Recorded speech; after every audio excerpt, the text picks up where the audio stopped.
Welcome to Axis and ARC, brought to you by the MEA Institute for Strategic Studies, an entirely youth led think tank. We trace the lines of conflict, culture, and cooperation and connect the people driving what's next. We're going to be one of the most, or at least predominant, think tank in the Middle East and Africa. Mark my words, MEA is going to be one of the greatest think tank in the region and the world. So it's going to require lots of work, lots of effort, but then we're quite confident in our ability to do it. Today's episode brings you a special conversation recorded at the University of Cambridge during our conference From Vision to Impact, MEA's Journey to Success. You'll hear from MEA's founder and president, Abdel-illah Boukhezer, in conversation with Sara Feletto, MEA Fellow and moderator of the event. Together, they reflect on how MEA grew from an idea into the first youth-led think tank focused on the Middle East and Africa, and what it means to build impact without waiting for permission. They discuss the obstacles, the turning points, and the belief that young people can and should shape policy. Thank you for being here, Abdel. It's great to have you here, and it's great to be here tonight. I guess my first question is that we say in describing this conference, right, that the Institute started with a simple belief. And I was wondering if you could take us back to the moment this belief first took form into your mind, what inspired it, what was going on in your brain that led you to create all of this? Thank you very much, Sarah, and thank you for everyone here to be present. I'm truly delighted to be in Cambridge, such a historical city and a great university indeed. To be honest with you, I think the first belief was out of necessity. There was a huge gap in the market, and say, enough. If you look at the African Middle East context, there was very few think tanks, or at least very few research institutions that represented the interests of Africa and the Middle East internationally. I think that was the first steps towards something that was more meaningful. The second point was that I think you pointed this right, and I think just to clarify it for the audience, 70% of the population in sub-Saharan Africa is under 30. In the MEA region combined, you have 65% of the population is under 30. That's a game changer. And that's a comparative advantage for the region. I think not only natural resources, but then the human capital, the working capital is the youth, and that is indeed the future. After it, I think the third element would have been hope. Hope for a better region, a more structured region, a forward-looking region that drive change and drive progress. And I think a year ago, year by year, I was with Ryan, our vice president here, was thinking about the idea and said, you know what, let's do something meaningful. And then the journey started. But then the idea was here for a few years on my side. The journey started on the 22nd of February of this year at La Sorbonne, Paris, where we had a tremendous conference, 25 foreign delegation, 300 um, high-level attendees. That was something truly meaningful. And afterwards, in April, we really started work. So first, interview rounds, researcher. I think you do remember that moment I quite well. remember that moment very well. That's when I got very happily recruited. Of course, I think afterwards we really started working towards something that was more meaningful, that was more impact driven. And I want you to remember this word, impact, because what we do at the MEA is truly impact. First, you led think tank. You've outlined it quite well in your presentation, but also a new framework in international relations, a new way to think about security, a new way to think about policy making, and also a way to engage youth into governance in a smart way. I think we do see that disparity, or at least different kind of disparities in Africa and Middle East, and we just need to pinpoint the diversity of thought and the plurality that is inside the continent, whether it's Africa or the Middle East. So you have different regions, different view, worldview, and different, let's say, narrative. And the rationale to play alongside this sphere, or at least this area of powers and power dynamics, is complex. It's been a truly rewarding journey for myself, and I think most of the team here. But personally, I look forward to the future and look forward to what we can bring about. Thank you. I think I can speak for everybody at MEA when I say that it has been an extremely rewarding journey. I remember when I first got started, I applied for a researcher position and I ended up even leading a desk. I think that that is one of the best things that the Institute does. It invests in youth, not only globally, not only for the MEA region, but also for the youth that is part of the Institute. Because I think your vision has truly recognized the value that we have. And I'm sure that nobody here doubts that. But I kind of want to ask you and poke you with this because we all have these great ideas, right? We all think we can conquer the world. But at least personally, I have thousands of these a day, and then I never turn them into action because there's other options on the table that are easier, more traditional, more accepted. So, what drove you and what motivated you to pursue this and to really place a bet into this project rather than going into consulting or a more traditional career, which I'm sure you could have achieved very well being a young academic at Birmingham, being an alumnus from the Sorbonne, from the University of Vienna, and with all your experience. I think one word would summarize it quite well. It would be impact. And I think this is the word I want everyone here in the audience to remember. Say sometimes you're driven more um, what genuine impact you can make or what kind of contribution you want to make in this world rather than going into, I say, a path that is more financially good or at least stable for you. And say it was always going outside of the comfort zone, not only for me, but most of our partners and most of the team members who say they were looking to do the other thing, to go above and beyond. Say we have one really interesting case study, and it's actually our director of operation at MEA. And so he's got 5 years plus experience as a senior consultant in Deloitte.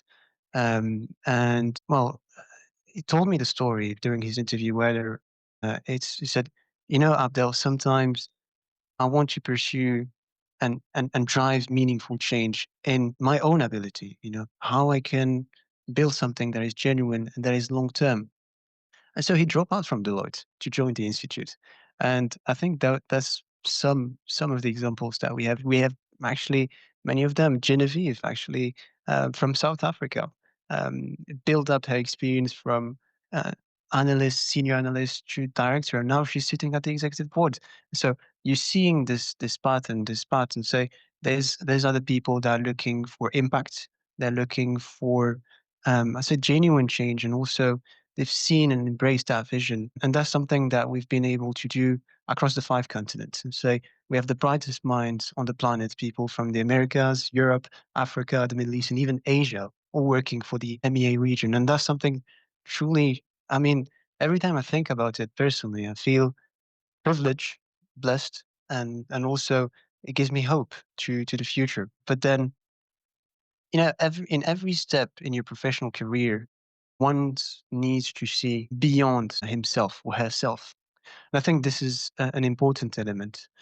Of course, it's not something easy.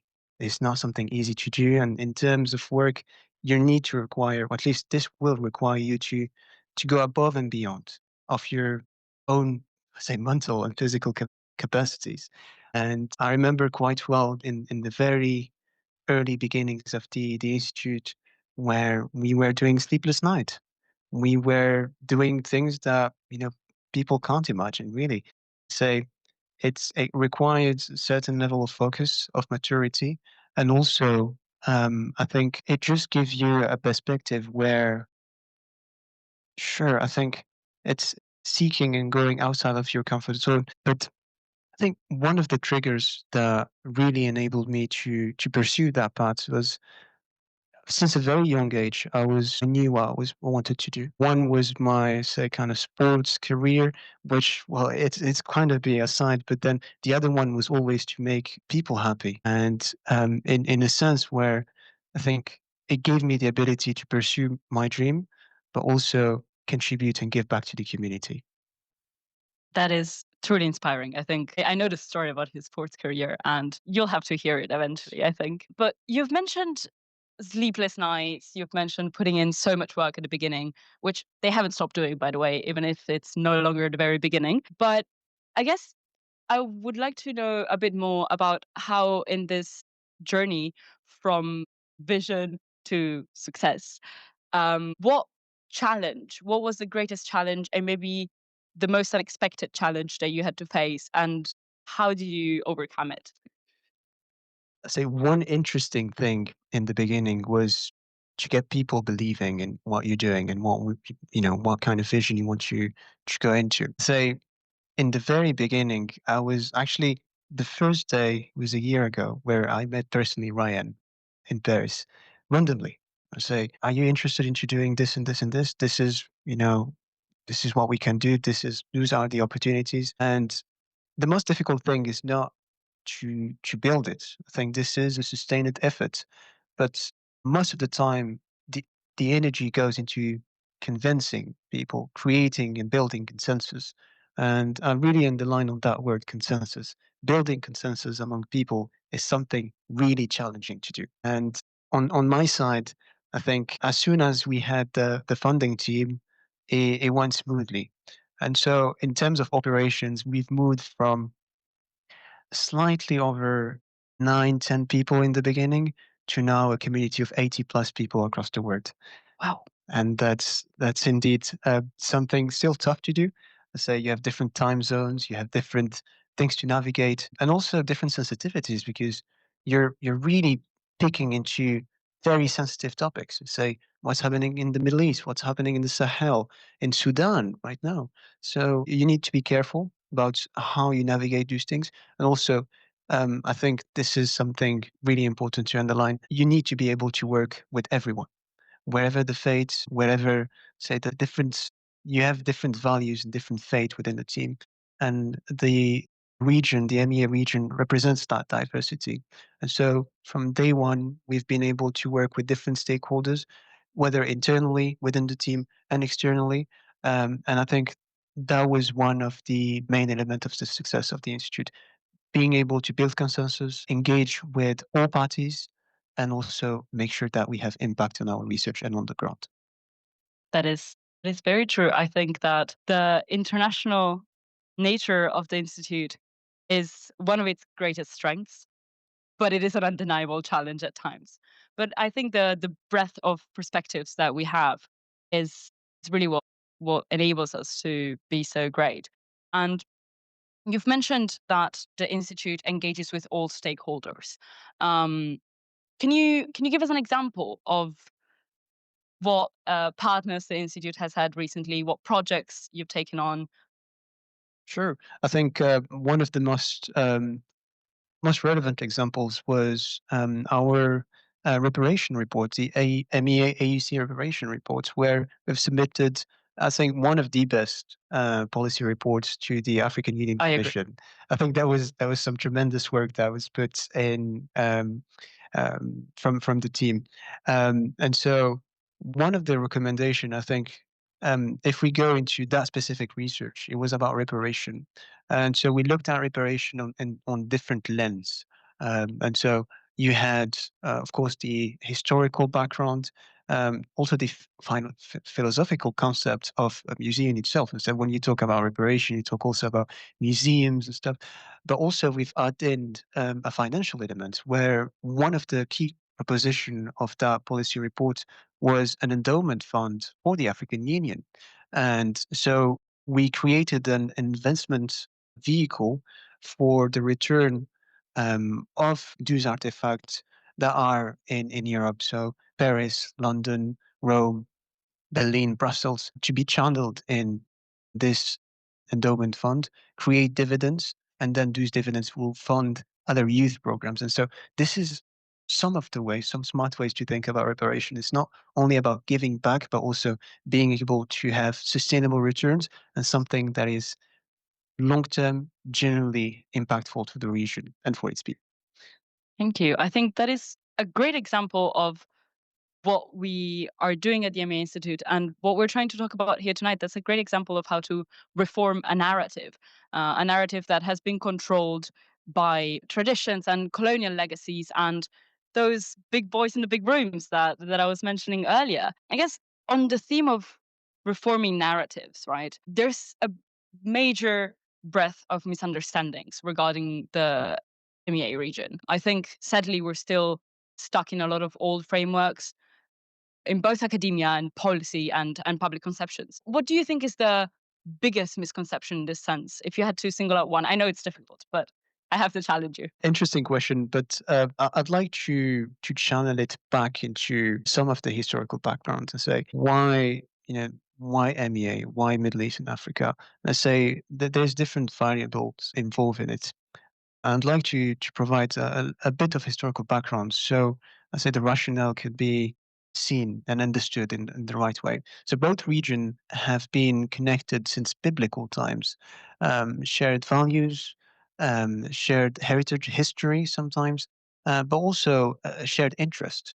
And I think this combination makes both region special, very important to what would be, sure, I think the 21st century, but then most importantly, the 22nd century, because if we look forward into the future, we have still 75 years to go to attain that 22nd century. But I think Africa and the Middle East will be one of the world's major powers in the future. With that said, you have a bunch of opportunities, but internally, you have different sorts of challenges, whether it's, if we touch upon history, you had a colonial legacy that is undeniable.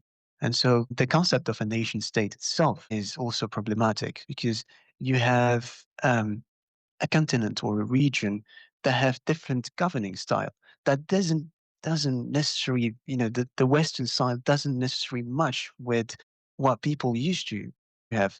And I think it's an important element.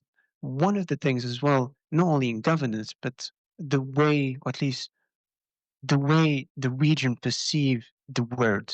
And I think you have an element where a lot of communities have a very simplistic, very humble view of the word, which is not predominantly dominant or expansionist, imperialistic, but more or less being self-sufficient, self-sustainable.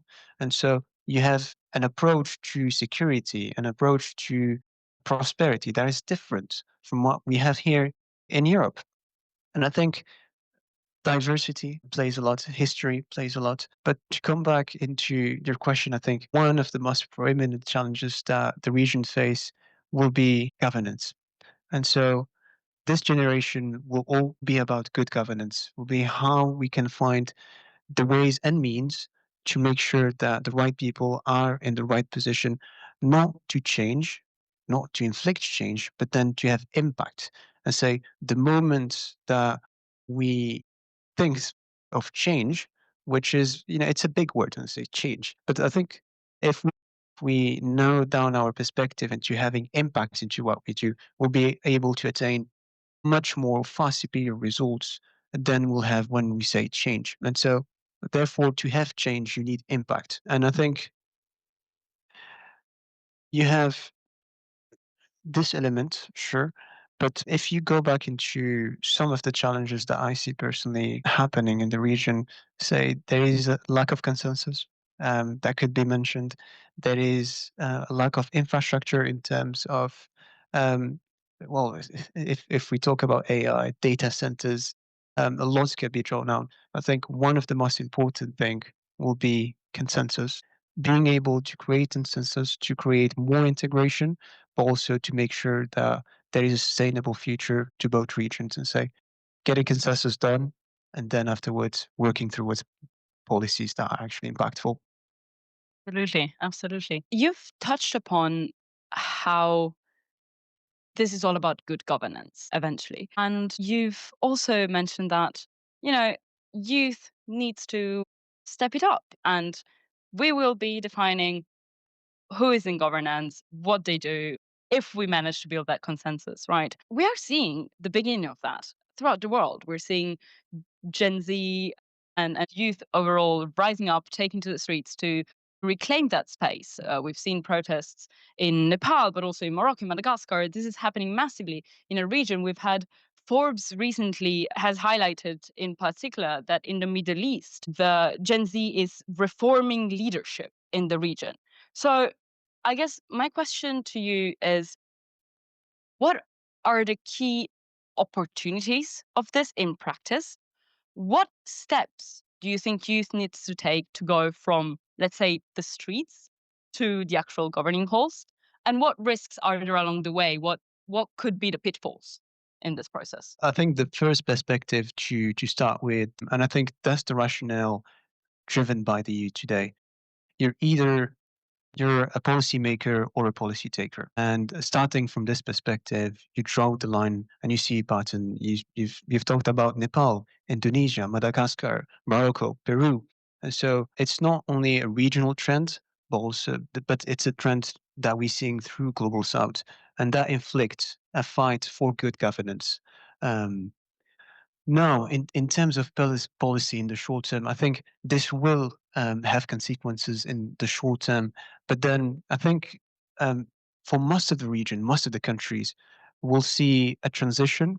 But then you'll be able to see change through a period of 5 to 15 years. And so what we'll be seeing now is a maintain or at least a slight evolution of the status quo in terms of progression and so on. But then for this change or for this transition to happen, it will require time.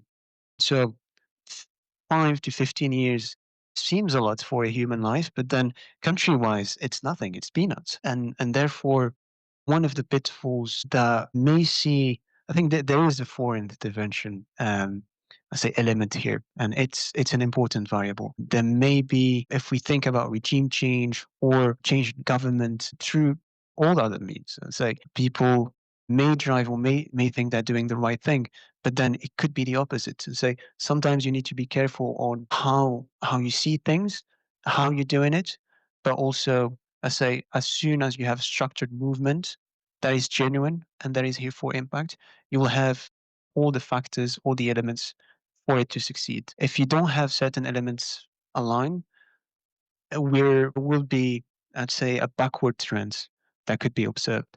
But then I am optimistic and seeing those movement, but also I remain very much careful for what's forward because it needs to be structured and it needs to be strategy needs to be involved here.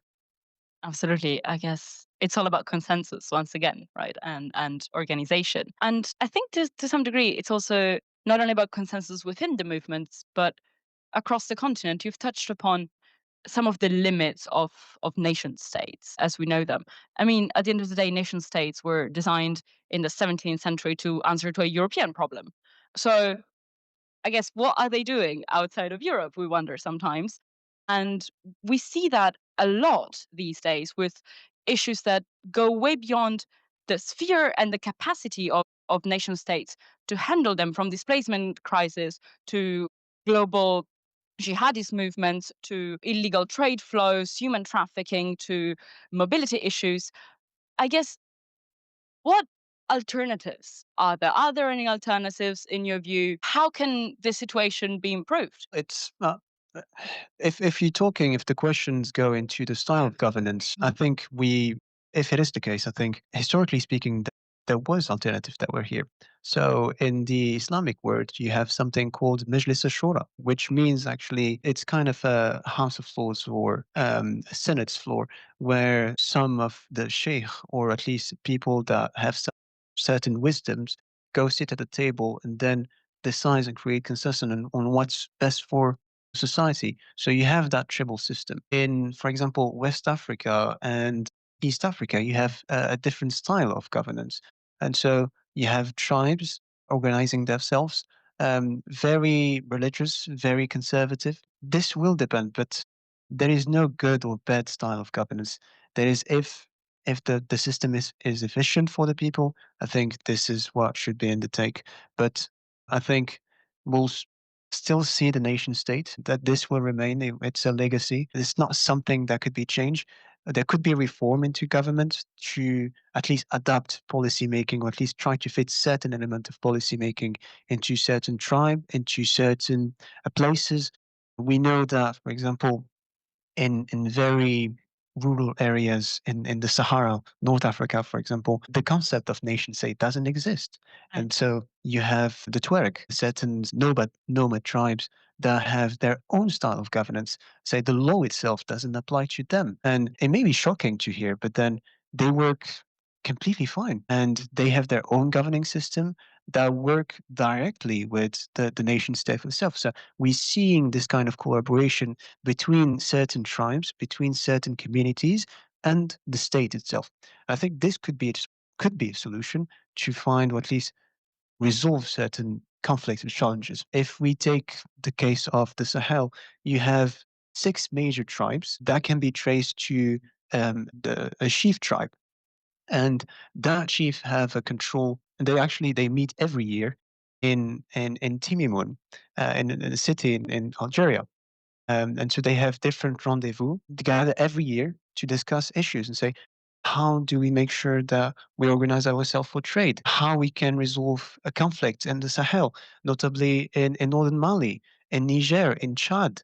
And so we've seen this trend of cooperation between local communities, a tribe system, and the state itself. So it could be an example. Same thing in the Middle East. But I think a friend of mine, I was discussing with him a few months ago, say, what's what's the problem in terms of security? And say, what's the fundamental cause of challenges, not only in the MEA region, but then across the world? I said one word: ego. And it's I think with that word, we can draw an analysis that is very genuine and say people have the tendency of, say, hating or at least challenging, say, one party of the over the other, which shouldn't be the case. But coming back to the topic, I think we're seeing that dual style of policy making. There is mechanisms that are in place. The African Union is also doing some interesting work, not that efficient. I think it could be more efficient, more strengthened. But then I think we're seeing a pattern that could be a possible solution to a new, at least alternative style of governance without changing the concept of state itself. Oh, it's amazing. I think sometimes the most innovative ideas, the most base ideas are those that take us back to where we were before we, I don't know, alienated a lot of what was natural and what worked, right? You've touched upon the African Union. Now, with all of this growth of transnational issues, since we're admitting that the nation states are not going anywhere anytime soon as they are, I guess we should be looking towards stronger regional cooperation, right? That would be the automatic assumption. But some of the cooperation frameworks that we see in the Middle East and in Africa don't have the best track record of being effective. How do you think they can improve? What do you think should be the focus on how to improve these partnerships, how to get more cohesiveness and more impact out of this? Well, it's all about building consensus. And I think the smartest investments you can make now is investing in the youth and say, youth is a comparative advantage and say, well, usually you have three trends vis-a-vis how government or how the government or the states see youth. So either as a political tool, an economic tool, or I say an instrument of transition. I say meaning I want to invest because this is the new generation and say we need to invest in them and we want a better future for our country or our region and so on. And so you either have this rationale or to the first two that I mentioned, which are intertwined. So the economic part and the political part. Political part for election mainly. We say the region, especially the MENA region and Africa as well, is very famous for that. We see peak in youth investment a year or at least 6 months before election campaign. And you see it in the media, you see it depending on the kind of PR work you see outside. Also, youth programs increasing, civil society also making a contribution, and also social services going on showing up the youth. So you have this two rationale that are used, but I want to focus into investing into the next generation and say making sure that we transmit rather than we change the system. And say at MEA, I don't think we are revisionist. I don't think we are reformists. And so that means that we work hands in hand with government to make sure that young people and the youth, young professionals, have a place at the table. in policy making. And that's super important, making sure that there is diversity in governance. And that's add a lot of plurality. And you find innovative ideas and say one way or the other. And I think an example that, just to come back to an example that I've mentioned earlier, say the idea about an endowment fund and talking about reparation. Usually that's a topic that is not taboo. I'd say this is very interesting, and there is a certain narrative, there is a certain respect when talking, when discussing it. But then you can't actually come up with these solutions if you don't know how to involve the youth, and therefore the question is not to either invest or not, or not, because investing in the youth is an imperative, and say the main question to us and say, how can I make sure that youth are in the table? And so investing is one thing, and making sure the youth is on the table, negotiating, making sure that it has a future. And again, the youth is a majority in most of the countries: Nigeria, Algeria, Ethiopia, Senegal, the Gambia. So most of the population is under 30, and they should have a seat.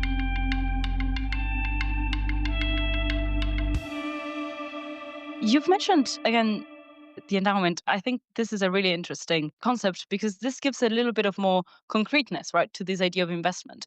What what do you envision would be a kind of project or a kind of investment that concretely this endowment could fund? Can you tell us a bit more about how this idea came to be and how you break it down into an actual policy? An initiative that you personally, as a youth leader, you would have liked your government to implement. The second one is a tough one because you're going to be very sensitive here. But I think one thing I'd like to see, to answer your question very straightforward, is involving and seeing youth as the main actor towards a good society, and not as a political tool or a tool itself. Seeing it as a comparative advantage rather than anything else. And I think with just the mindset change, I think we'll see much more progress towards the region. You've talked about cooperation, just to follow up and finish the idea. Um, w- uh, Creating consensus enables the region to create more, or at least strengthen regional ties within itself first, but then also internationally with Europe, America, the Indo-Pacific, where we're seeing new partnership being forged with the youth. And so having projects that are created by youth for youth is also something really interesting. And so to conclude on this, bottom line, youth is the future, 100% of it, but then the advantages behind it and the opportunities that open up for young people are also important to consider. Now, if we try open the line to the African Union, I think that the trend needs to come from a continental body. I think you do have the national rationale, you do have that national pride, say a certain sort of patriotism, but also nationalism that can go a little bit extreme. But then having those trends being shared and being discussed on a continental level is also important. And so the African Union have a role in it. It needs to be reformed. It needs to be complemented. But also, this is where we come in as MEA. Strategy is lacking in the region. And to create consensus, to create at least the ecosystem to enable us to inflict that impact, that generally speaking, you need good people, the right people sitting at the table, discussing policies and making sure they get it done. But without that space, without that ecosystem, it will be very difficult to inflict that change. And that's what the think tank ecosystem is all about. So you have four spheres of power: the economic sphere, the political sphere, the media sphere, and the knowledge creation sphere. And so the institute is right at the center of it. You have different electrons turning, and we have at least a certain level of influence over each field and each sphere of power, which enable us to play with different powers dynamics. And so it becomes easier for the policymaker, between brackets, to have good policies. Because usually it's very technocratic. There's a lot of bureaucracy in it. And without these spaces, without a certain, or at least this manner of critically thinking about policy, it will be very hard, not only for the AU, but then all member states, including the Middle East, to find concrete and innovative solutions to make it happen, or at least have a sort of impact, generally speaking. Absolutely, absolutely. I think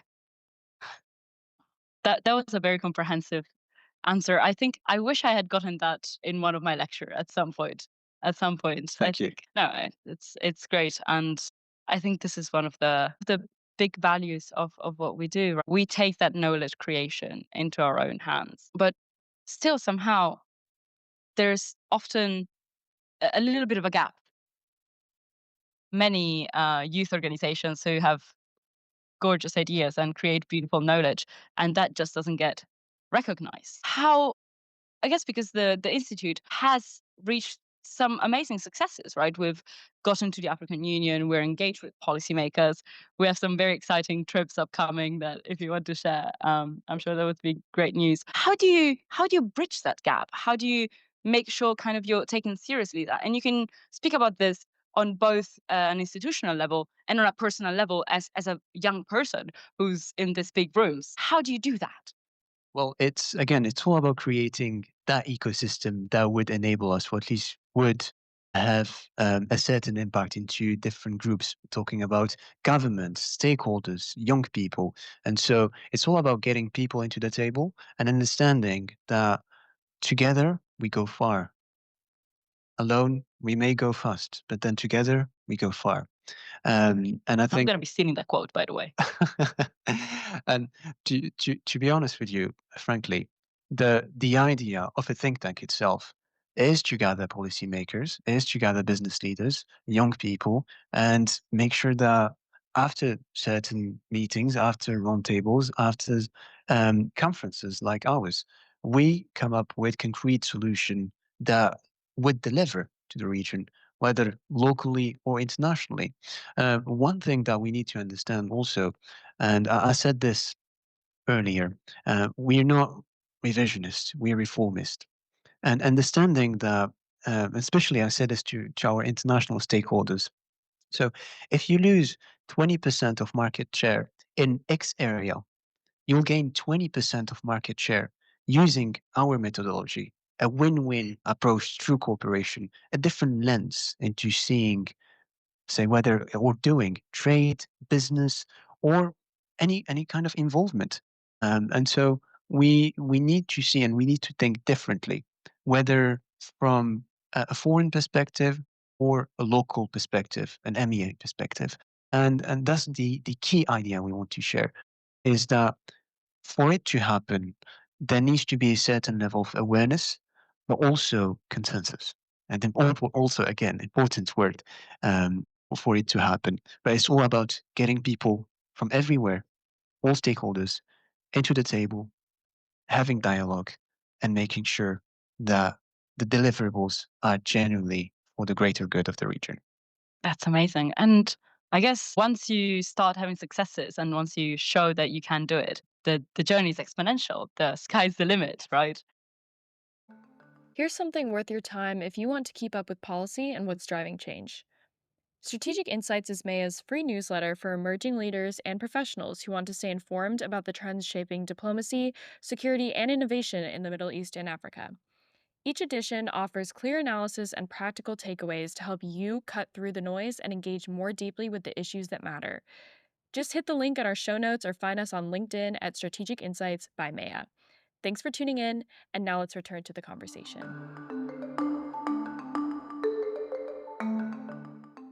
I have two more questions for you. The first one is, it's been a little over 6 months since the launching of the institute. That's very short. We've already had many great successes. What are we looking ahead to? Both in the short term, I want to say the next 6 months, and then in the more medium long term, let's say, give me a 5 year. Where do you see yourself in 5 years? That's a daunting usual question. Well, frankly, I think it will be a complete scale up of our overall capabilities first. So making sure that we scale up research, making sure that we're able to afford, or at least have that financial sustainability in our processes, because most of our researcher today are volunteer.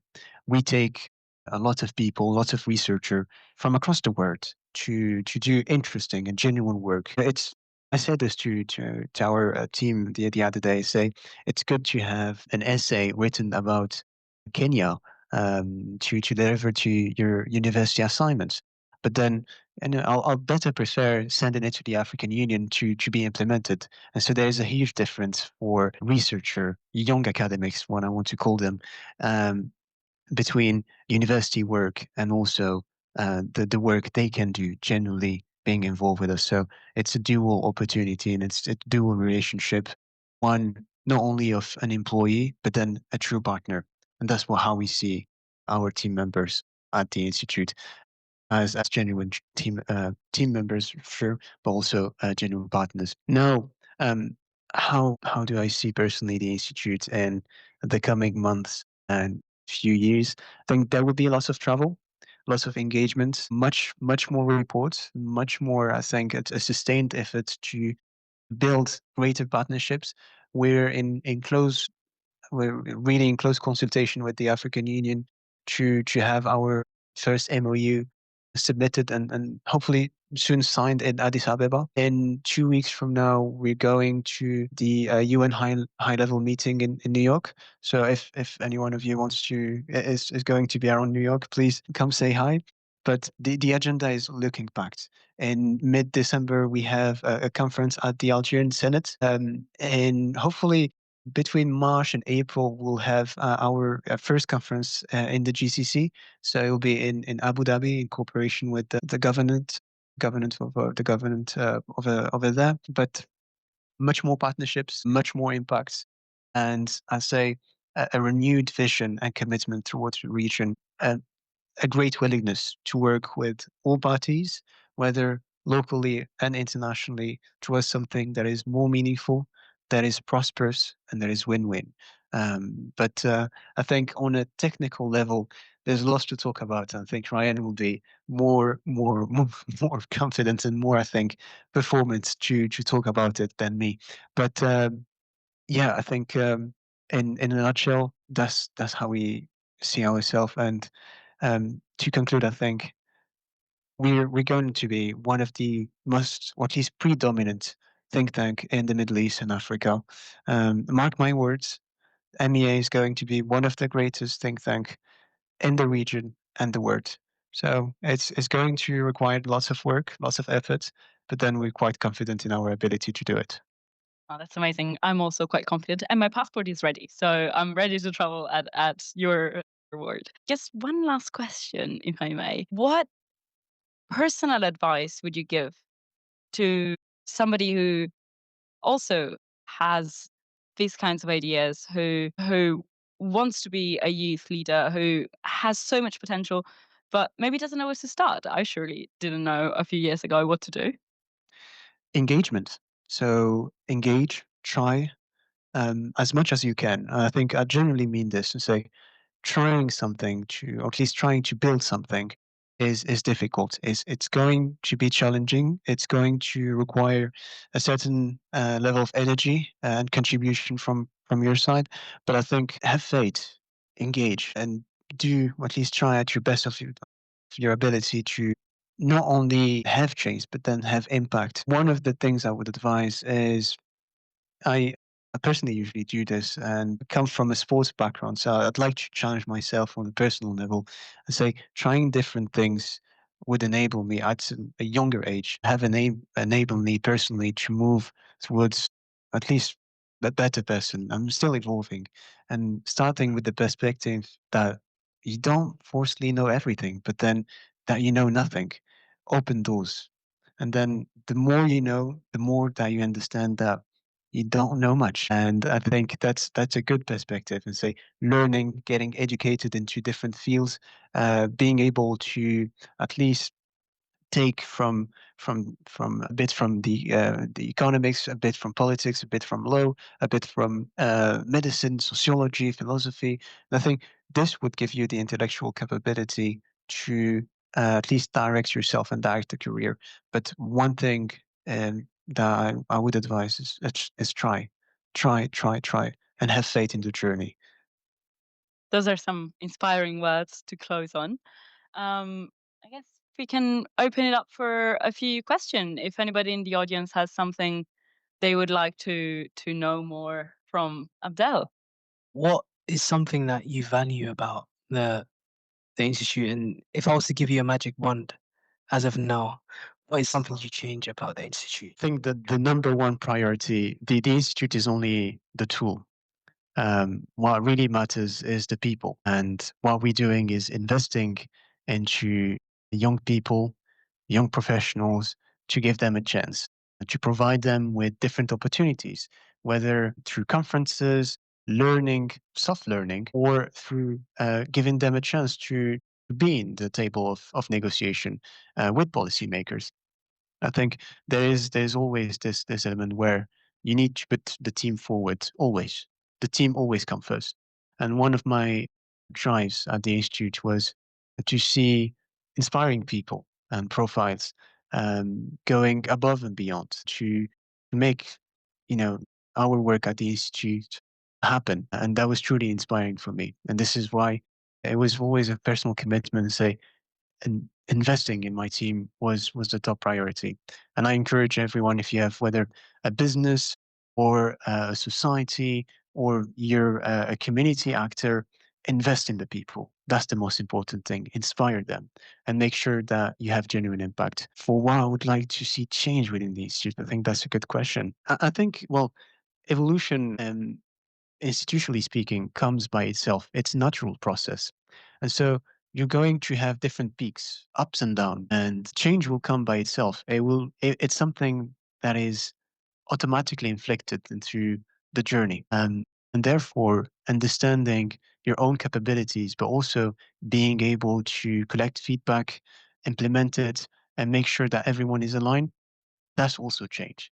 And that's something we're doing constantly at the Institute, reforming the way we think, reforming the way we approach certain problems, also thinking about innovative solution, whether it's in research or on an operational level.